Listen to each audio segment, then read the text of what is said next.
Hello, and welcome back to another Pen Talk. Thanks for tuning in.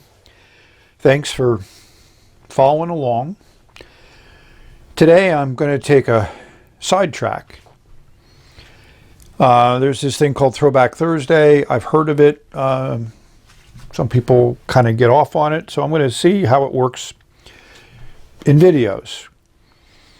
So a little bit ago, I did a review of the Pen BBS 492 pen. It has a magnet filling system, and I swear I had a compass somewhere, and I searched all over and I could not find it.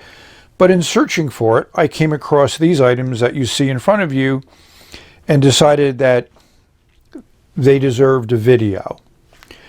So some of these are pen related, some of them are just interesting items, and these are probably things that I collected back in the 70s and 80s when I was going to tons of flea markets and antique stores and just enjoying the opportunity to try to find something new and unique and different and purchase something for a couple dollars. So we're going to dive in very briefly into all of these items and share with you my interest in them and what I'm going to do with them going forward. So let's start with these items, all kind of pen related. Back in the early vintage days, in the early 1900s and such, a lot of pens were sold with and without a clip, and you paid extra for the clip. It was generally made out of gold-filled material, so there was some cost associated with it. So if you don't want a clip, why would you want to pay for it? But then there was a aftermarket for clips. And this is a classic example, something very simple.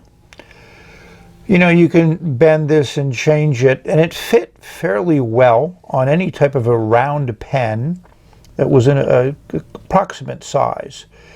So today, for those people that want to put clips onto pens, this would certainly be an option for them if someone was willing to start making these now.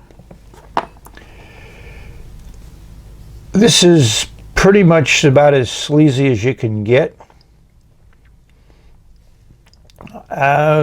Candy inside is not in good shape. I'm going to clean this out when I get a chance, but I think that if there was ever a prize for the weirdest novelty pen at a pen show, I think this might at least place, if not win.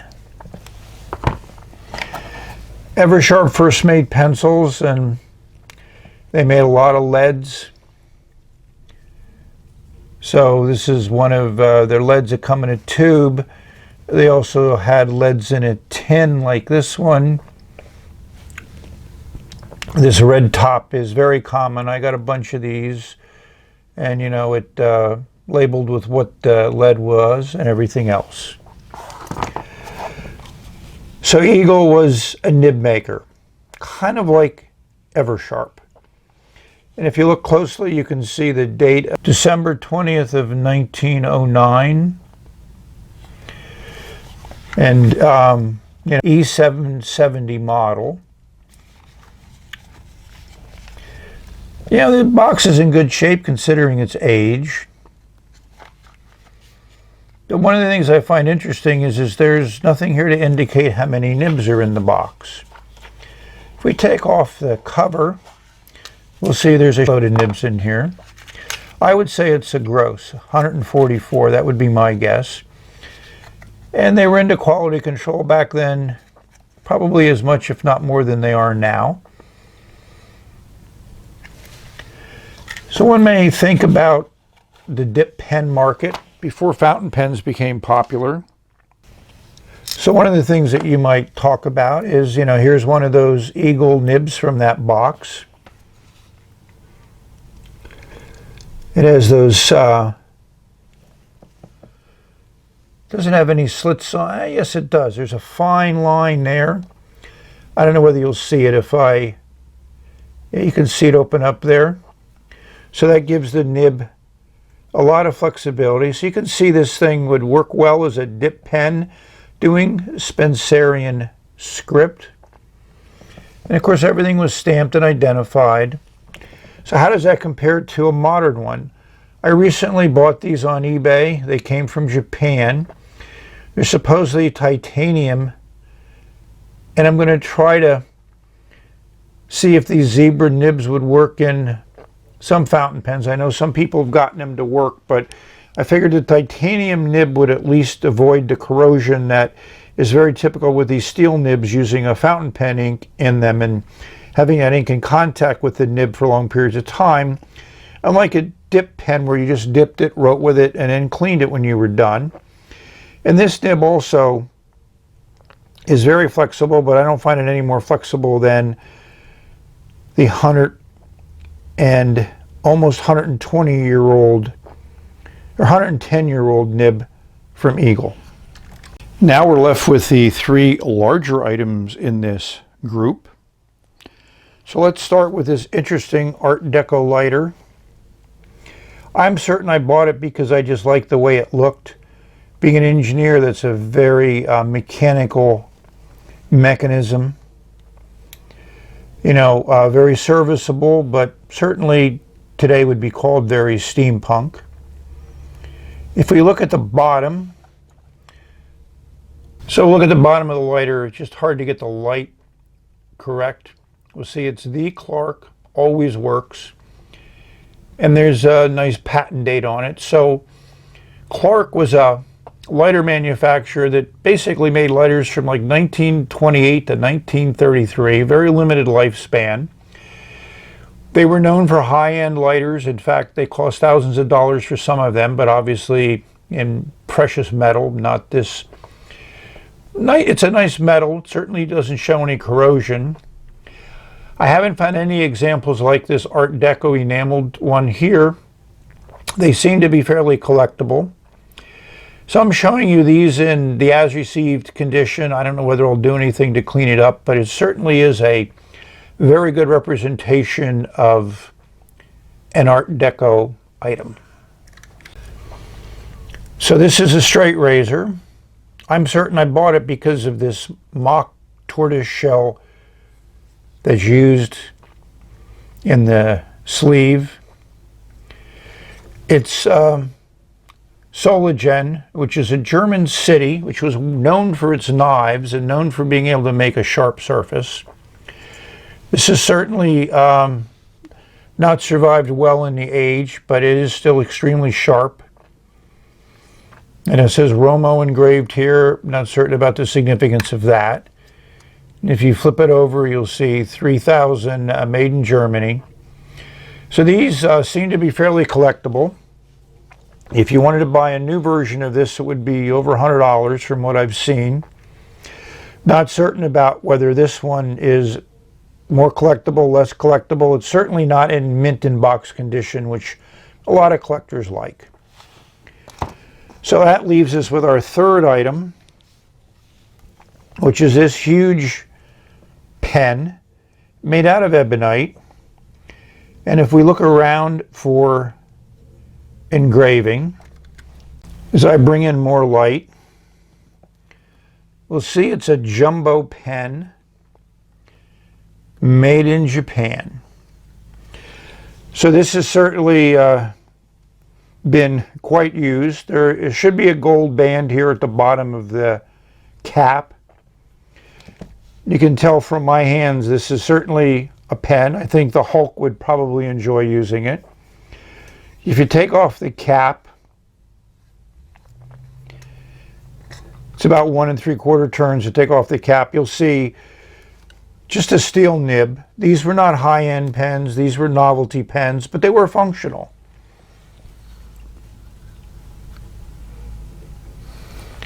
Yeah, and this section is usable. It does fit in the hand. The section unscrews. A lot of turns because this is an eyedropper pen.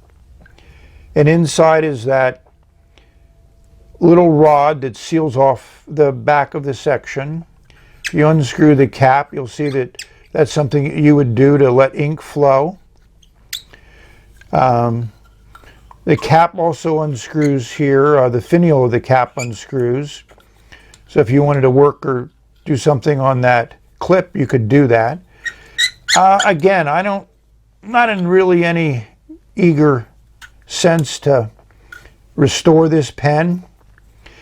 I think it's a novelty into itself. There seems to be a number of people interested in it. And I did do a review on a similar pen that was mint in box. We'll give you a link to that up above. So one of the things that I've talked about is how I used to do flea markets and antique stores, and I used to get up at dawn and hit the road, so I would be the first person there. In that same box, I came across this index of pens that I bought at Renninger's Flea Market near Kutztown, Pennsylvania on April 28th, 1978. I sorted them by brand, so Waterman's was first. Got a 52 Ripple for $5 in excellent condition, a Ripple pencil which had some missing bits in it, and a safety pen which was also $5. And the safety pen I did a video on and eventually traded it with Sarge for a Delta ebonite pen from a Hong Kong model. I also got 3 Parkers, a dual fold pencil, 2 Vacuumatics, and all 3 of those were just $2 each. I got some Schaefers. I got a bunch of Schaefers, and I paid a combination of $2 and $5 for them. Some more pens, 2 more pens, $5 and $2. A new banker, which may have been that one that I did the restoration on. Some doubles or combos, because I was really into those. And I paid a decent amount of money for them, I'm surprised. And an eyedropper fill Novelty, which I think is the pen that we just talked about, which was $4. A 6-color pencil, 3 pens for points, a total of $65 that I spent that day. And I got 21 items of a pen variety. So that's a pretty good haul, I think. And this was typical of a day going to the flea market. So hopefully you've enjoyed this look at what I was very much into about 40 some years ago. I just enjoyed it. Nowadays I'm more than happy to stay at home and surf eBay and the web and see what I can find. And obviously I pay more than a few dollars, but I usually pay what I think is a very reasonable price for some of the things that I find. We're going to be taking a look at a recent eBay purchase in a future video that I think you might find interesting. So let me know if this was fun. You know, I could grab one of my many cigar boxes full of pens, which is when I went to flea markets, a lot of times the pens were thrown into cigar boxes. And a lot of times I would end up with straight razors because they would throw the pen sometimes in the box with the straight razors. So that's where I found that Waterman mint in box safety pen, because I think somebody looked at it and thought it was a small safety razor and they threw it in the box of safety razors. So may you have many, many phenomenal, great experiences in your exploration of this amazing world of writing instruments that spans hundreds of years and is just as viable and vital and energetic and stimulating now as it was back then. So we've reached the end of this video. Hopefully you'll let me know if this is something that you enjoyed. You can leave me a comment. So we're going to say bye for now until the next video.